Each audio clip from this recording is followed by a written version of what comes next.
I want to start by reading 1 Corinthians chapter 12, verses 7 through 11.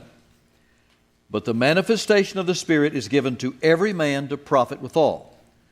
For to one is given by the Spirit the word of wisdom, to another the word of knowledge by the same Spirit, to another faith by the same Spirit, to another the gifts of healing by the same Spirit, to another the working of miracles, to another prophecy, to another discerning of spirits, to another divers kinds of tongues, to another the interpretation of tongues. But all these worketh that one and the selfsame Spirit, dividing to every man severally as he will. Now notice this before we move on. Verse 9. To another faith by the same Spirit, to another the gifts of healing by the same Spirit. Just want you to notice those two are stated back to back. Now, we're going to look at 4 of these 9 gifts of the Holy Spirit in considerably more depth than we have done so far. I have talked to you at length about the gift of prophecy. Talked about that a lot. I've talked a lot about divers kinds of tongues. I've talked a lot about the interpretation of tongues. I've talked quite a bit about the word of wisdom and the word of knowledge. But other than showing you some examples as we studied through the book of Acts, I have not said that much about the gifts of healing, the working of miracles, the discerning of spirits, and the gift of faith. And so what I'm going to do is double back now and spend some time talking about each one of those 4 gifts. And we're going to start today with the gifts of healing. Now, the King James, as I just pointed out, says gifts of healing. But the contemporary English version says this: to others, the Spirit has given great faith or the power to heal the sick. Very, very interesting. That really caught my attention. The Spirit is given great faith or the power to heal the sick. What is the power to heal the sick? What is that? And did you notice that he said great faith or, whoever translated this, implying that those may be, I said implying, say it, that those may be the same thing.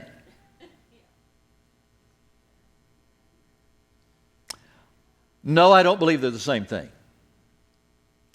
But I do believe there may be a connection there that we have just skimmed over. And I'm going to talk about it. Yes. Great faith, defined as the power to heal the sick. Now, I have never thought about these 2 gifts in this way until this past week.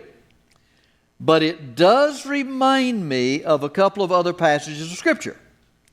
Let's look at Luke chapter 10, verses 18 and 19, is what that should say. Luke 10, 18 and 19. And he said unto them, I beheld Satan as lightning fall from heaven. Behold, I give unto you power to tread on serpents and scorpions, and over all the power of the enemy, and nothing shall by any means hurt you. Now, I have treated those scriptures in Luke 10 like everybody else that I know that talks about them, just considering them to be some very awesome statements about our authority over the devil. Now, that rings a bell with me, and I guess probably what motivated me to just look at the Scriptures in that way was not just what people were teaching all around me, but the fact that I didn't grow up believing, being told, that I had any authority over the devil. Not really. I didn't know that. I remember one time when our boys were young, we put them in a local Christian school here in Tulsa, and it was not run by Spirit-filled people. And I won't get into what their denominational links were. That's not important. I just want to tell you the story. But the boys would come home. I don't remember what grades they were in. They were young. I know that. Maybe the 4th and 5th or something. I don't know. Oh, 7th and 8th grade. Okay.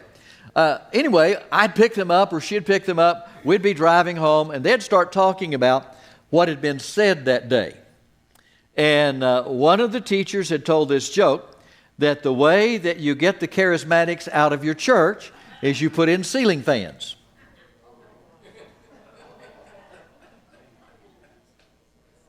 And if you got a low ceiling, okay. So that's the kind of stuff that they were being subjected to. They thought that was funny, really. But what really bugged them was whenever they'd start talking about things that were happening in the kids' lives, in their parents' lives, in other people's lives, and they would invariably blame everything on God. Somebody gets sick, well, God did this. Somebody died, well, God did this. Somebody had a car wreck, well, God did this. And I'll never forget this. One day I picked them up at school, and it was 2 boys, okay? So there was always this contest over who was going to sit in the front seat. Well, this day, John won. And so he climbs in, and Jason gets in the back, and I drive off, and as I'm driving down the road, Jonathan says, "Dad, I've figured it out." I said, "You figured what out?" He said, "I've figured out what their problem is at this school." I said, "Well, what's their problem at this school?" He said, "They don't know there's a devil." I thought, wow, that's quite a revelation for a kid in the 8th grade. I looked at him and said, "Boy, I think you'll make it. You're going to do all right." But there's a lot of people that don't know there's a devil. The way they talk, the way they act, there's a lot of preachers that don't know that. But what's worse is those that know there's a devil but don't know they have any authority over him. Don't understand that at all. I think what's worse than that is the people that know that they should have authority over the devil, but they never exercise that authority. And so the devil just beats them up all the time. But what I want you to do for a moment is this. I want you to consider a couple of things here. First of all, every sickness and disease comes from the devil. Everybody say that out loud with me, please. Every sickness and disease comes from the devil. Now I'm going to get way ahead of myself and just throw this in right now. So if it comes from the devil, it can't be the will of God for you to have it. You realize we just took care of some 16 CD series?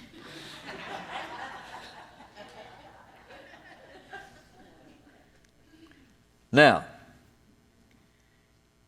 since every sickness and disease comes from the devil, if you are going to tread on serpents and scorpions, and if you are going to exercise power over all the power of the enemy, and if you're going to live in a way that nothing hurts you, then it will be due to the fact that you have successfully used your faith to overcome these things.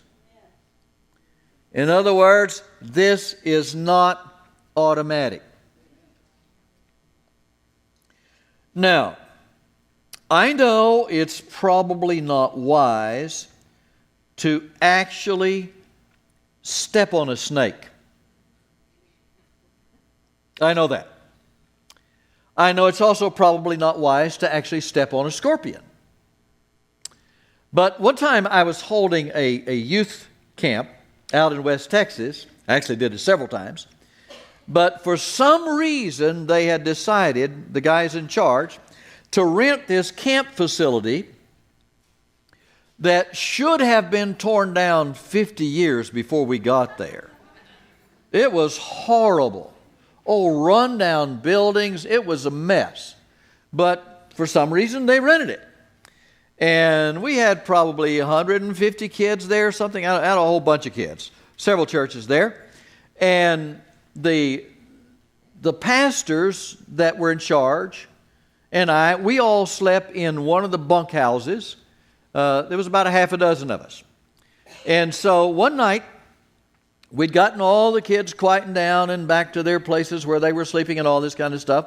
And so we were all just sitting there on the edge of what they said was a bed. It didn't pass for a bed at all. It was horrible. But anyway, we're sitting there talking. And one of the guys said, "Don't move." And we all said, "Who?" And he said, nobody move. Just look out in the middle of the floor." And he said, "Doc, that thing is headed right straight toward you." That was the biggest, meanest looking scorpion I have ever seen in my life. It was huge. And we were all barefoot. And I just sat there and stared at the thing. This scripture is going through my mind. And I'm thinking, not me, not now.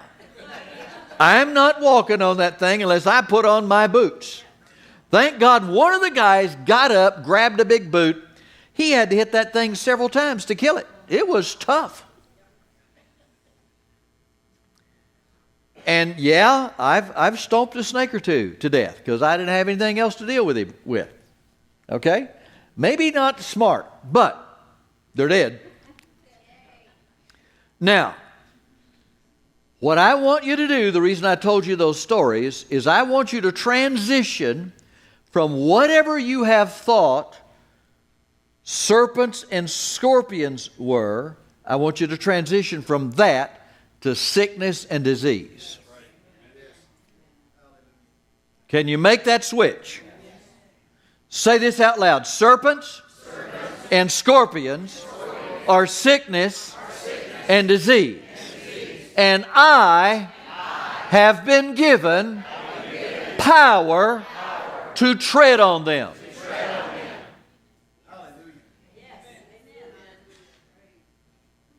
But it's not automatic. It's not automatic.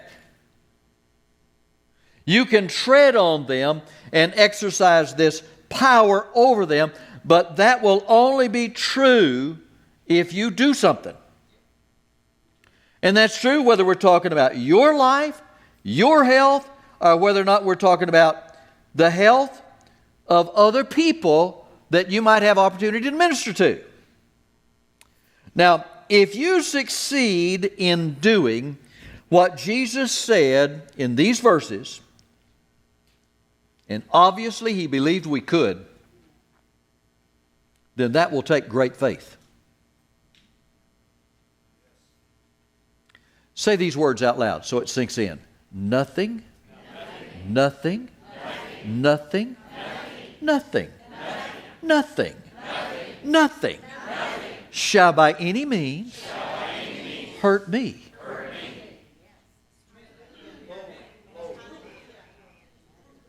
Now that'll take great faith. Yes, it will. Now, you're with me so far.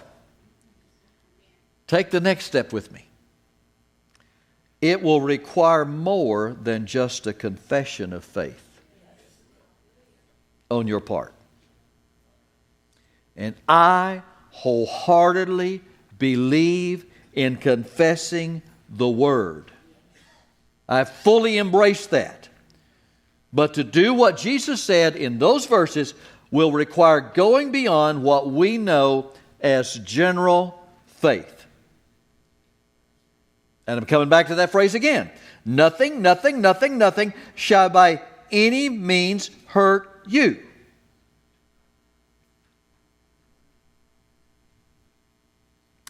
That may require the gift of faith.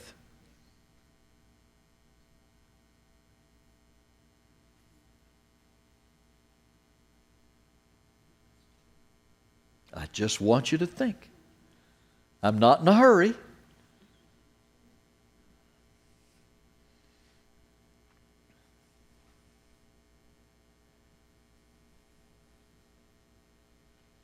I've got 48 years to finish this sermon.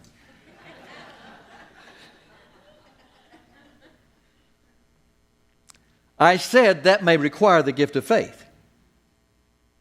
Why would I say that? All right, answer this question. These scriptures in Luke that Jesus said, do you know, honestly, do you know of anybody besides Jesus who has done this?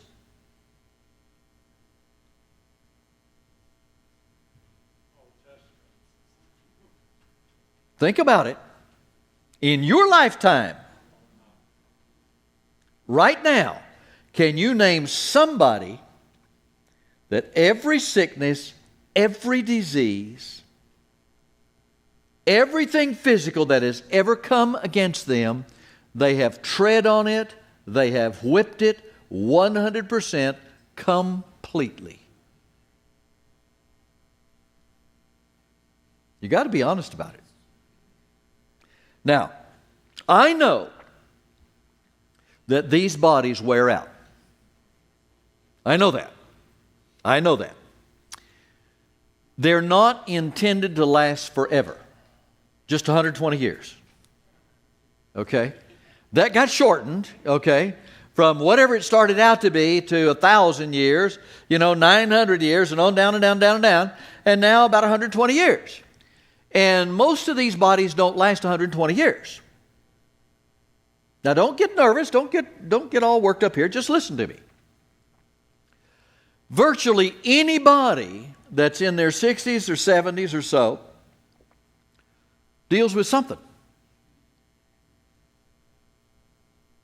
If nothing else, these stinking things. Glasses. Okay? How many of you were told on your 40th birthday, now you'll need bifocals?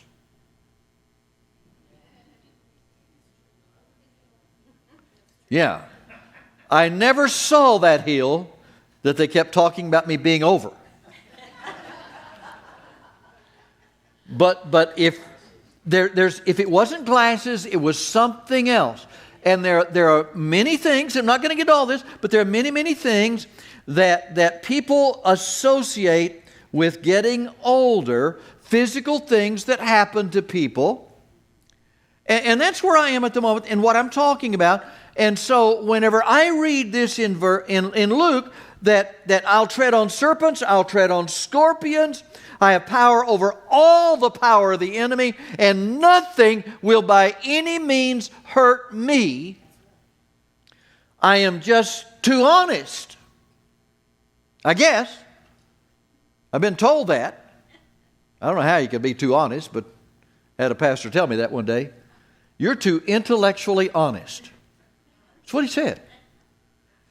I didn't respond. What I was thinking was, is your problem the intellectual part or is it the honest part? That's what I was thinking, but I didn't say it. Or is it both, Are you just dumb and dishonest? Is that your problem? I didn't say that, okay. But I mean, come on. You're too intellectually honest? I don't think you can be. So I'm just being really honest about this. And see, here's my problem, if you will. I believe what that scripture says. I totally, wholeheartedly believe what that says. Jesus said that. That's real, that's true, that's accurate. It ought to be a reality in my life and in every one of your lives. And all of the things that I've been taught about faith confession and faith in general and growing my faith and building my faith and all that I've studied by thousands of hours and applied it to my life, I have worked diligently at growing in faith. Now for, good gracious, over 40 years I've been doing that. So if that's how I get to the fulfillment of this verse, I need to live to be a 250 or maybe 900 or something, because this seems to be a slow process in getting there. Now, I'll say it again. So this may require the gift of faith. I'm just wanting you to entertain that possibility. I want to get to this point in my life where nothing by any means hurts me. And if I can help you get there, I'm going to help you get there. And if I don't get there in my own life, listen, if I don't get there in my own life, how can I expect to take you there?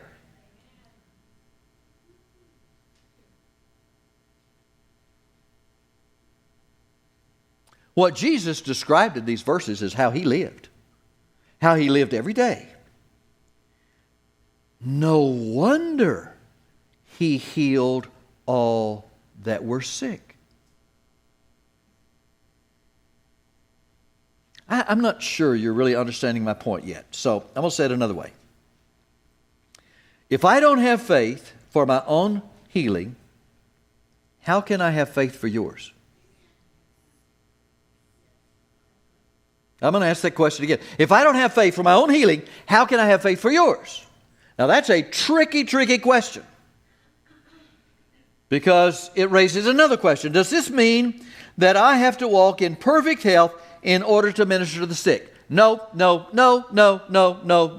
Otherwise, no one would ever minister to the sick. It wouldn't happen. And the truth of the matter is, I don't know if anybody's ever been able to do that but Jesus. Can my general faith work for you? Now, don't mix this up with the prayer of agreement. I'm just asking a question. Will my faith work for you? Will my faith work for you?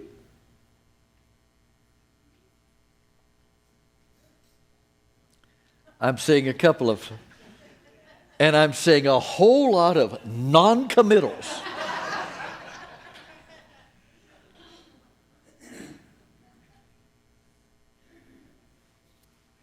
I'm going to answer it this way. No, it won't. Not the faith I use in my life every day. You have to have some level of faith for my faith to hook up with, for my faith to connect to. My faith can be supportive of your faith. My faith can assist your faith. My faith can come alongside your faith. Say it however you want to. Our faith can hook together to help you receive what you need from God. But if you have no faith, we have a problem. Can you see that? Now, if I can get you that far, I think I can take you the rest of the way. What if you're in a situation where your faith is depleted? What if you don't even know how to believe God? Now, here is where we bring in the gift of faith and the power to heal the sick.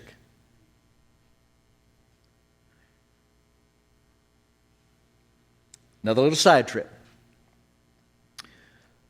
People will accept, they will embrace the fact that if you take off to, say, Haiti or to, somewhere in Africa where there have been very few, if any, people go there and minister the gospel. maybe they've never heard the gospel. If you go somewhere like that, then they'll quickly embrace the fact that you can go there and, man, you can get people saved, you can get people healed, you can see all kinds of miracles and signs and wonders and all this kind of stuff. And they'll tell you, well, you know, all those gifts work there because those people don't have any hope and they don't know how to believe God. And so if it wasn't for the gifts of the Spirit, well, then nothing would happen there. So it'll work like that, but it won't work here. Wrong. There are people in Tulsa who have been beaten up so bad. I'm not talking about whether or not it's their fault. Forget that for a minute. There are people in Tulsa that have been beaten up so bad.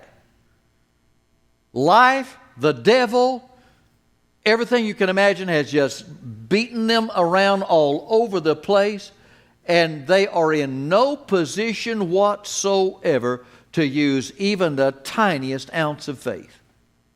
None. Tulsa's full of people like that. Whether you know it or not, there's a lot of them here. There's a lot of them here. How are we going to help those people? What are we going to do? If this whole notion that you can go to Haiti and through the gifts of the Spirit you can see all these wonderful things happen in Haiti, and their problem is that they don't know anything about how to believe God, they don't know anything about faith, and they don't really understand anything. If it'll work there, why won't it work here?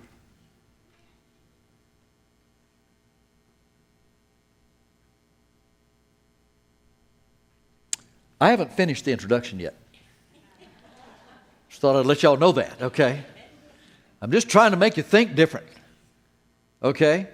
Because, well, you ought to say this out loud. We believe in faith. We believe in using our faith, in growing our faith, in building our faith. But I have to be honest. There still are things that challenge me.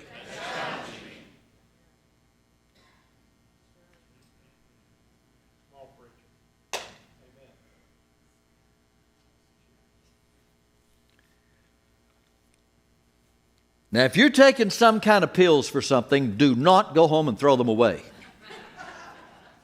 Don't you dare.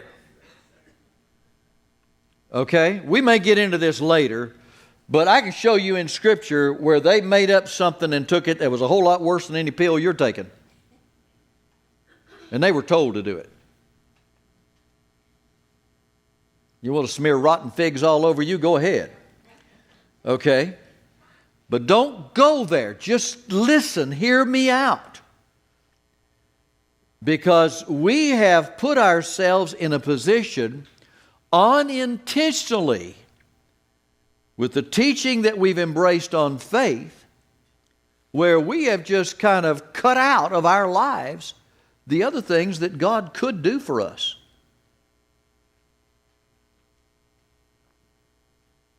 You know I'm telling you the truth. I absolutely am. And I'm serious. I'm just warming up to this. I don't know how far we're going to get today. We'll just take our time till you get it, okay? Now, that verse that I dove off into there from the Contemporary English Version that connected faith and the power to heal the sick. These two gifts working together. Through me, through you, through somebody else, can do things for another person regarding their healing. Things that general faith can't do. And this is why we need the gift of faith. This is why we can and we should connect the gift of faith with the gifts of healing.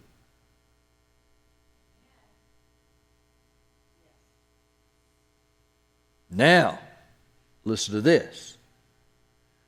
When we bring in the gift of faith and the gifts of healing, the person ministering can be so sick.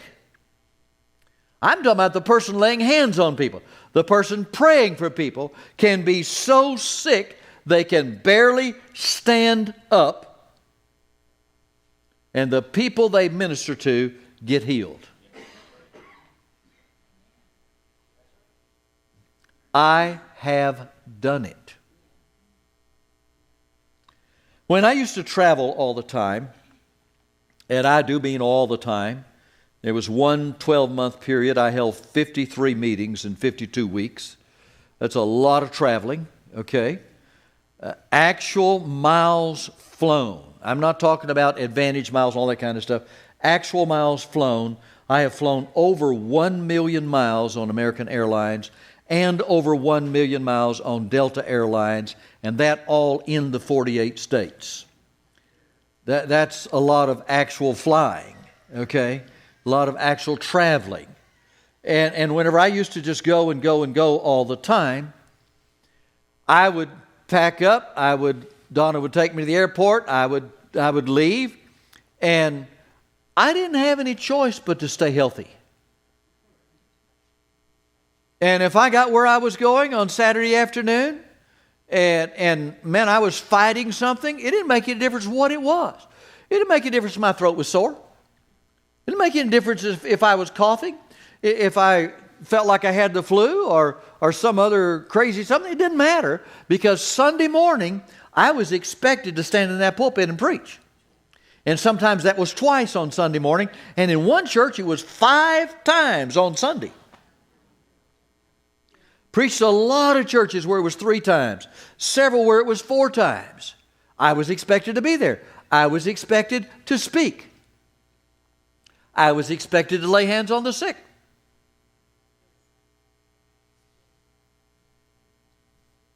Sometimes I ate several lemons. Yeah, I was not as bad as Rodney Howard-Brown. Rodney would eat a whole bowl of jalapeno peppers. Good gracious. Just the smell was more than I could take. But I was expected to be there to minister. That's why I was there. And I might have flown from here to California. I don't know a doctor. So I did it again and again and again. And there were many times when it was all, not 100 times or something, but quite a few times when it was all I could do just to stay upright and lay hands on people and just seeing God heal one right after another.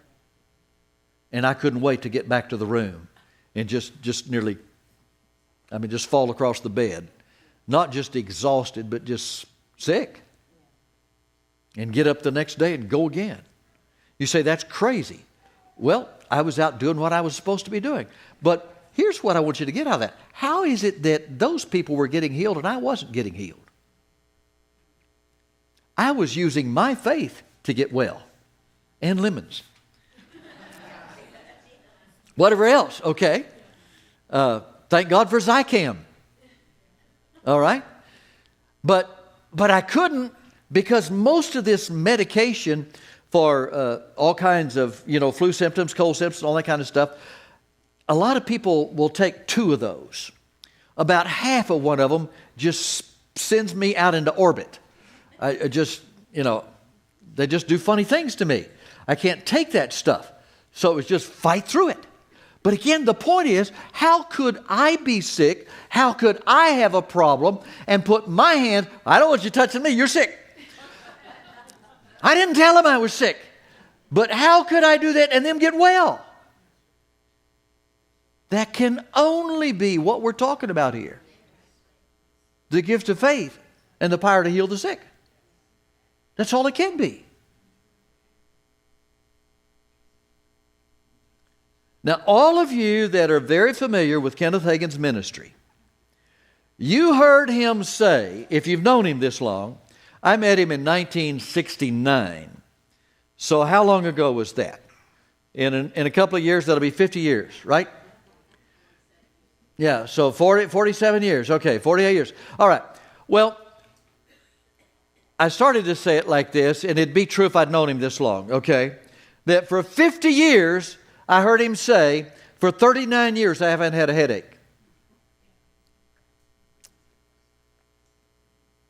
That didn't quite sink in like I wanted it to.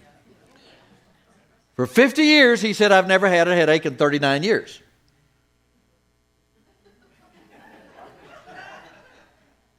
Are we getting there? I have been with that man personally when he was so sick he could hardly stand up, and watched him lay hands on people and them get healed. And he never said a word about being sick. But I've watched him. And he'd say, "Doc, I got to go home." I'm serious. What is that?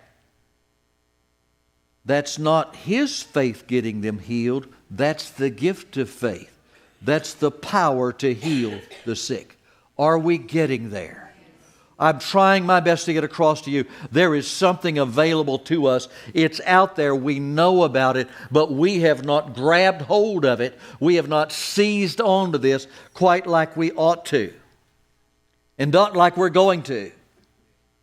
And if you're still wondering, well, how can that be? How can that be? It's because these are gifts. They are gifts. Now, obviously, we need a better understanding of these gifts. We need a better understanding of how they work. I know that. I know that. But this translation is strongly indicating these two gifts go together. Now, other than the fact that you might have been taught otherwise, what's wrong with that? What's wrong with that? The word of wisdom and the word of knowledge often work together, don't they? You don't have a problem with that, do you? How about this? Tongues and interpretation work together, don't they? All the time. Well, why wouldn't we anticipate that the gift of faith and the gifts of healing would work together? We need to think that way. No. I'm not saying that that's the limit and that that's all the gift of faith does. I'm not saying that at all. But we ought to expect to see these two gifts working together. If you put them together, it may give you a better understanding of both of the gifts. Now, Matthew chapter 10. Look at verse 1. Matthew 10:1.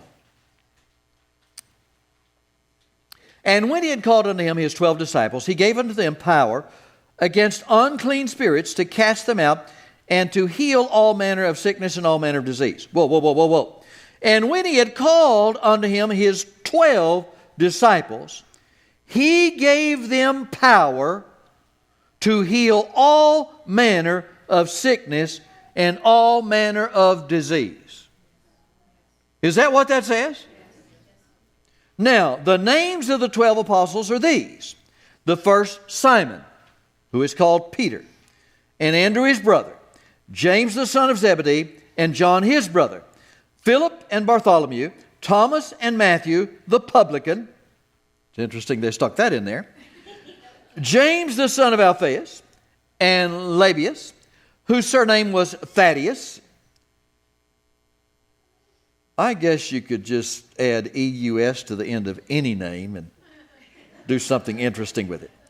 Simon the Canaanite, okay, look out now, and Judas Iscariot, who also betrayed him.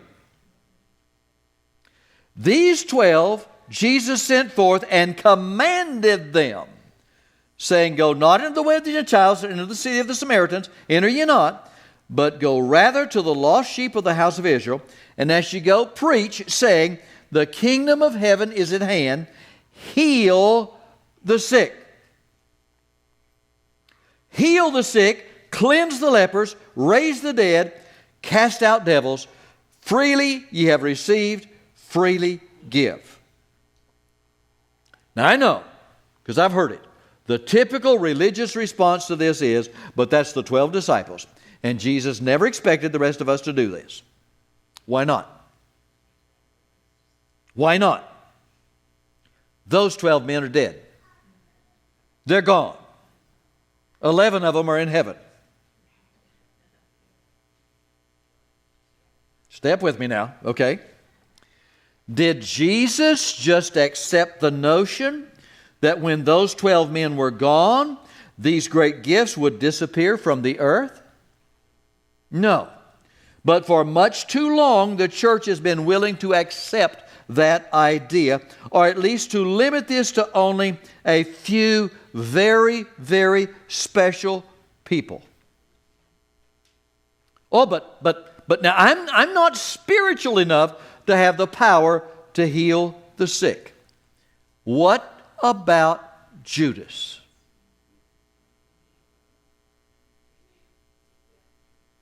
He's in the list. And not only is he in the list, his name is followed with the words, who also betrayed him. And he has been told to heal the sick. I almost have you boxed into a corner. I'm trying really hard. Why would Jesus give Judas this ability, these gifts? Jesus gave Judas every opportunity to do things right, to live right, to be right, to get it right, to not do what he eventually did. But the choice was ultimately made by Judas. But you think back over all that I've said to you today. This is a very good illustration of the fact that through these wonderful gifts of faith and healing, God will do things through you.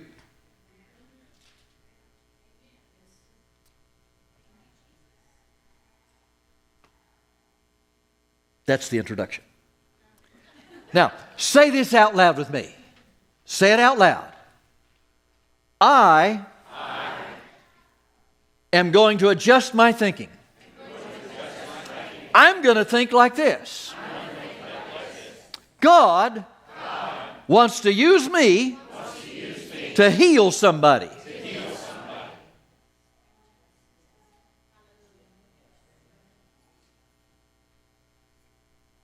Now that's an adjustment. Because one of the most common things that you hear out of the mouth of people that God uses these people to heal people. But one of the most common things to come out of their mouth is these words: I can't heal anybody. Isn't that true? Isn't that true? Now, obviously without the gift, no, they can't. But either you have the gift or you don't have the gift. Either you got these gifts or you don't have these gifts. If you got these gifts, then you can heal somebody. Isn't that true? So maybe where we've messed up is thinking that if the song is just right, this reminds me of Kenny Rogers. I don't know why, but he's got that song about if my song is right, y'all know that song, don't you? Okay. That's how a lot of preachers are. If we get the atmosphere just right in the service, well then something might happen, And so we got to set the tone, maybe that gift will show up. Really? I didn't see that in there anywhere.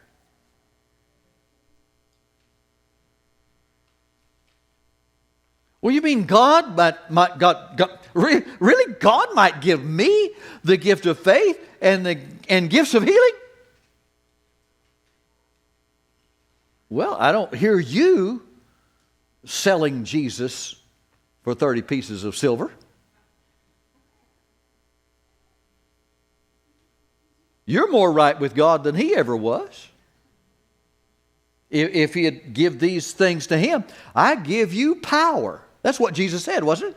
I'm giving you power to heal the sick, to raise the dead. Wow, look out, Moore Funeral Home. That'd be something, wouldn't it? Now, there's a lot of people that have tried to raise the dead and having business raising the dead, trying to raise the dead. One day out at Rhema, when I was the dean out there, there was a guy that was going to school. He was a veterinarian. And he was going to Rhema. And he had all kinds of heart problems. And Charles Capps was there holding a seminar for us.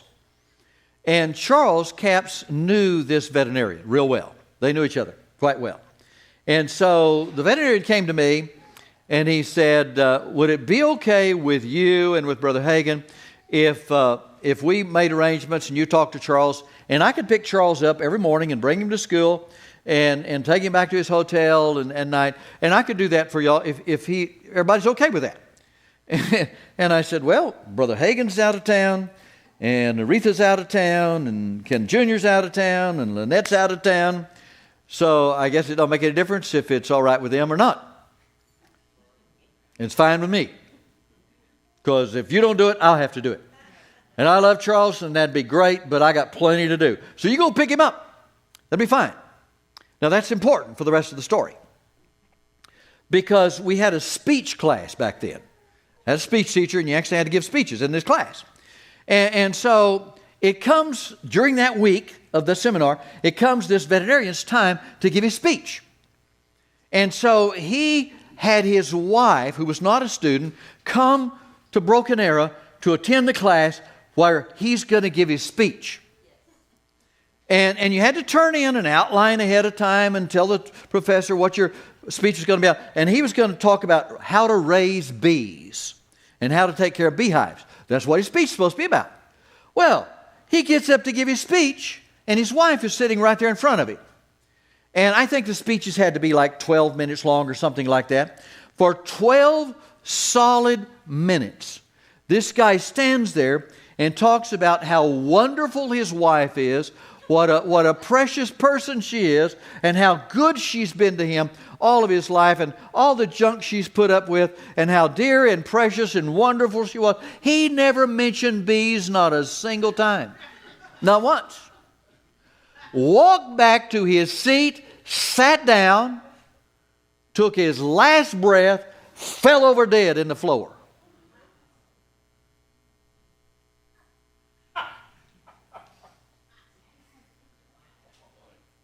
And the Hagins are out of town.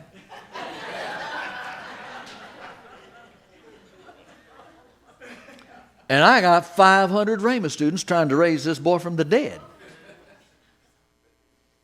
The paramedics can't even get to the guy to help him. I literally had to go in there and get very aggressive and very forceful with a bunch of people to make them back off so the paramedics could get to him. And they looked up at me, there's two of them, they looked at me and they said, he's gone. He's gone when he hit the floor. He's had a massive heart attack. And so they loaded him up, they took him up to the hospital. And then I've got to go out to the chapel where they have now all gathered for Charles to come and teach. And I've got to go talk to them and tell them, the guy is gone to heaven. Leave him alone. It was crazy. You say, well, why didn't you let them raise something? Why didn't they keep him from dying? They're all sitting right there in the classroom with him.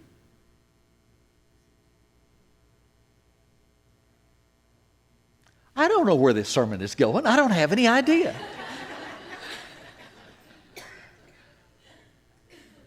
But I'm talking about this thing of faith and the power to heal the sick.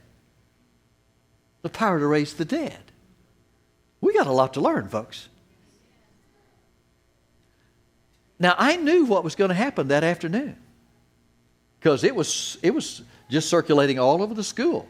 There were groups of them. They had already organized it. They were going to every funeral home in Tulsa, Broken Arrow, and Bixby to try to find that guy. And I've got to go up to the hospital and talk to this precious, sweet little lady whose husband has just passed away and convince her, we got to get your husband out of here. We got to get his body out of here. We got to get him back to McAllister where y'all live so they can't find him. I'm telling you the truth. That's what I did. Later, she come to me and she was very grateful, very thankful. Well, but don't you believe in raising the dead? Yes, I do. Well, don't you believe they might have raised him from the dead? No, I do not. Otherwise, I wouldn't have done that. Why don't you believe they would have raised him from the dead? They didn't know how to get in out of the rain.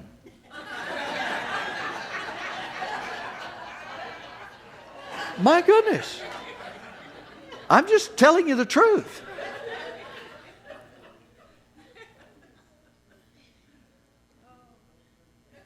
But now let me back you up a few steps. Remember the speech? And see, I knew something else too. Charles Capps had told me, Doc, is there any way you could pick me up and bring me to the meeting? You think we could figure this out without offending this old boy? I said, what's the matter, Charles? Thought y'all were friends. He said, all he talks about is dying. Every time he picks me up, that's all he talks about. What was his speech about? He was preparing and preparing her to go. When people have made those kind of decisions, you're not going to come in and raise them from the dead. I'm wanting you to see that there's logic to this. There's common sense to this. I want you to get that, because there's been this notion, if I got enough power and if I got enough faith, I can override anything and anybody. No, you can't. No, you can't. We're all individuals. We all have an individual relationship with God. It's a very personal relationship with God. That man had fought problems with his heart and had struggled for several years. He was ready to go. He made that choice. Do you see that? I don't have time to get into this today, and I'll finish this sermon later, but now listen. You remember when Jesus went to his hometown? You remember that? You remember the statement that's made there? He could not do any mighty miracles there. Why? Because of their unbelief. So you see, there are people that things have happened in their life, choices, decisions, events, things that have occurred, that has brought them to a point where they're locked in unbelief. Well, if Jesus could not override that unbelief with the power to heal and with the gift of faith, we're not going to do that either. Do you see that? Once you start to understand some of these basics, it helps you a whole lot with regard to general faith, with regard to the gift of faith, with regard to the gifts of healings. But you need the whole picture. That's why I'm taking this much time with it. And the better that picture is, the clearer that picture is, the more you understand. And there are people that we love, and we love dearly. They're precious to us. They mean all the world to us. But they make their choices. They make their decisions. But what we're looking for is that person who's not made a decision like that. See, if that guy had stood there and he'd talked about bees, how to raise bees, and how to take care of beehives and all this kind of stuff, and the whole speech had gone a different way. And if he had never said anything to Charles about dying, wasn't talking about that. As a matter of fact, if he'd been saying to Charles, I'm believing God to heal me. I'm believing God to heal me. I'm believing God to get me beyond this thing, Charles. If that's the sort of stuff he had been saying, you'd have a whole different picture. Do you see that? You got something?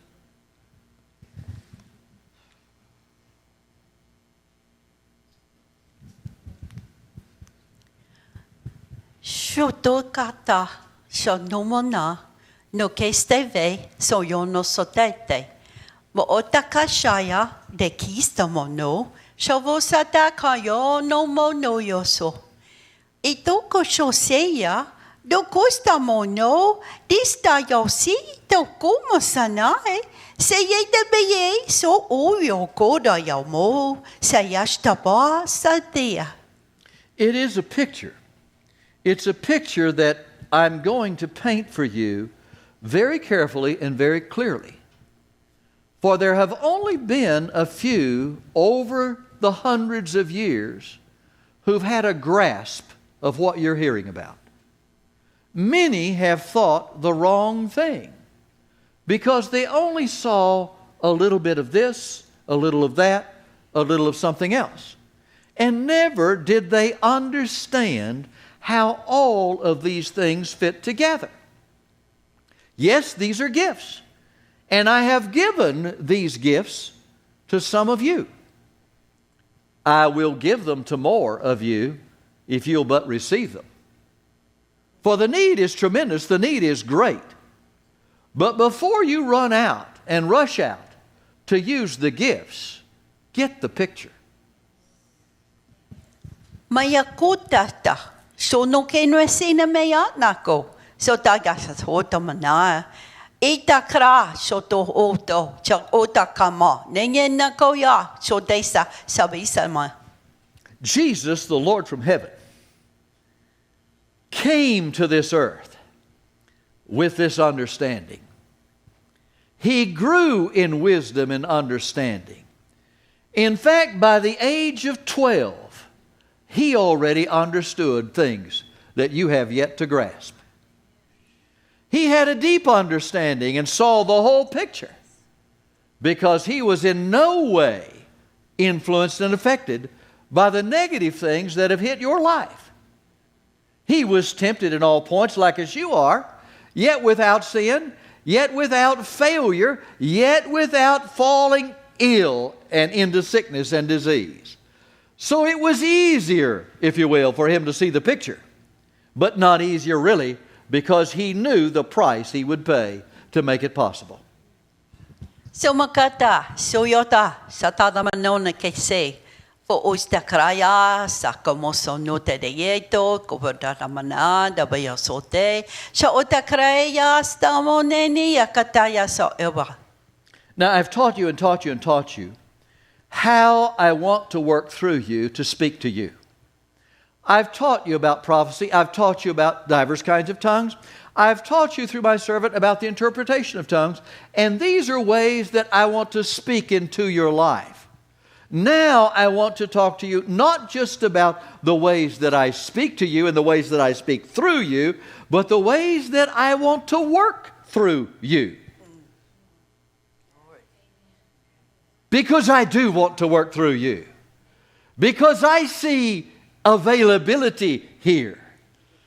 I've been watching carefully. And I see a hunger here for my Spirit to flow through quite a few of you in the way spoken of today. I'm rushing in to fill you with understanding of how I want to work through you. Glory. Glory. I think you ought to stand to your feet and give him praise.